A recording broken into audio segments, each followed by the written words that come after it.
Try natin patayin ng coin slot. May oras pa rin siya. Continue. Automatic sync, auto reconnect. Auto sync yung LCD. Auto reconnect. So, the same yung time nila.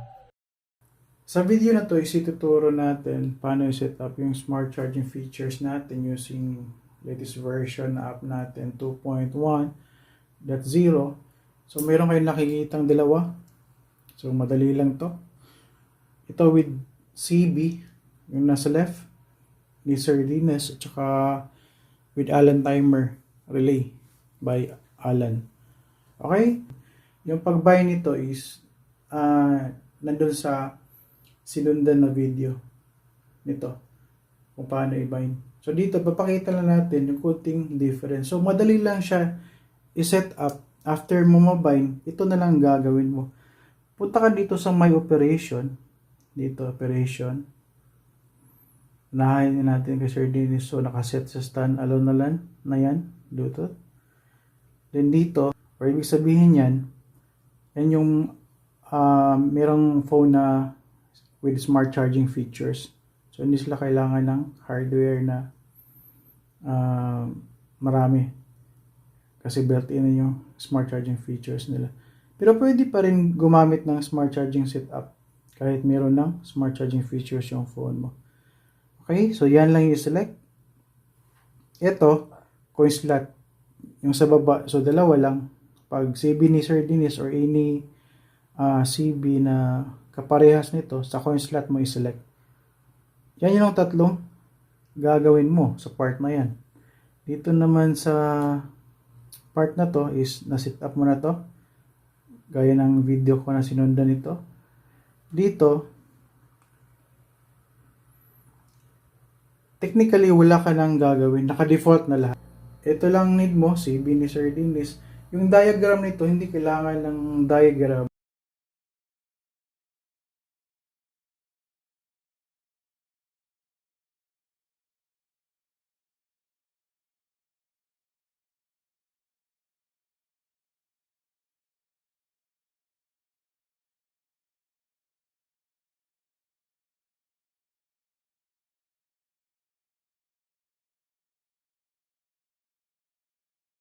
Sasasak mo lang yung power adapter na 12 volts. Tsaka ito, pwede man itong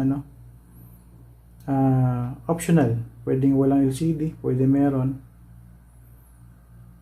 Removable ito. Tsaka itong charger direct na sa USB, CB. Ito, wala na siyang separate na outlet para sa charger.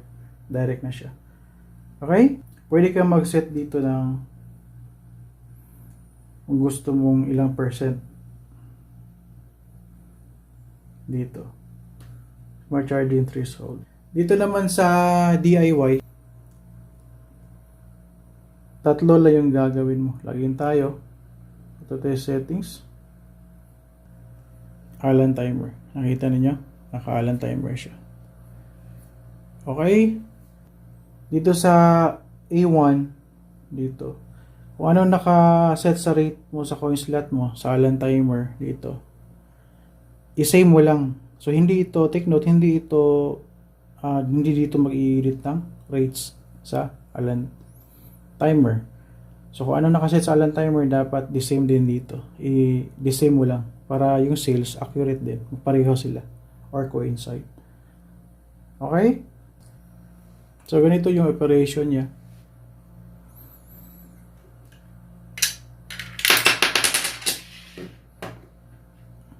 Automatic up.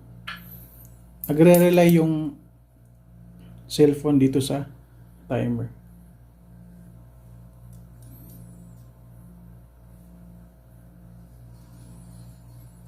So try natin hulugan dito kay Sir Dennis. Ang coin slot.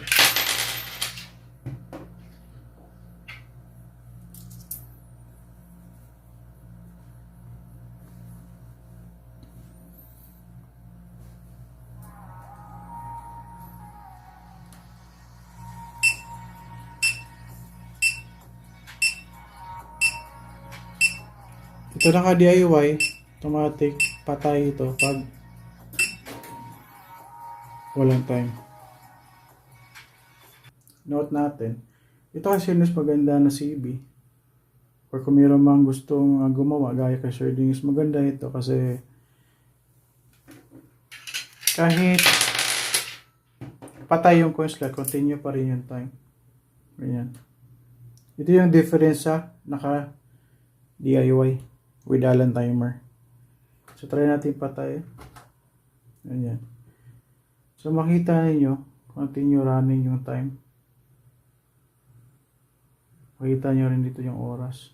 So naka DIY, walang ganito. Yan yung difference nila. So try natin i-on ulit yung coin slot.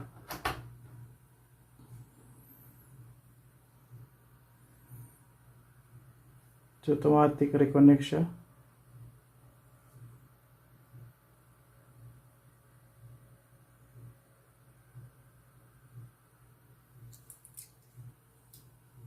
Ganyan. So the-same sila ng oras. Auto-sync siya.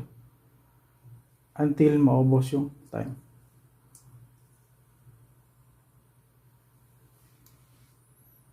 Okay? So additional lang. Mga na-add sa version na to. Pwede ito standalone tsaka server base.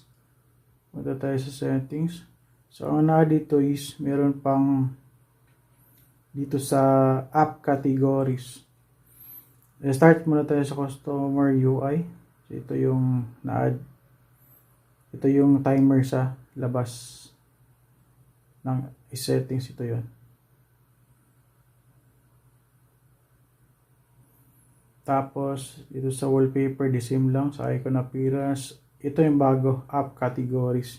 So pwede mo ilagay sa folder yung mga apps. Halimbawa, on label natin. So makita nyo dito, nakakategorize siya as games. Tapos dito, ganyan, entertainment. So makita yung nakakategorize.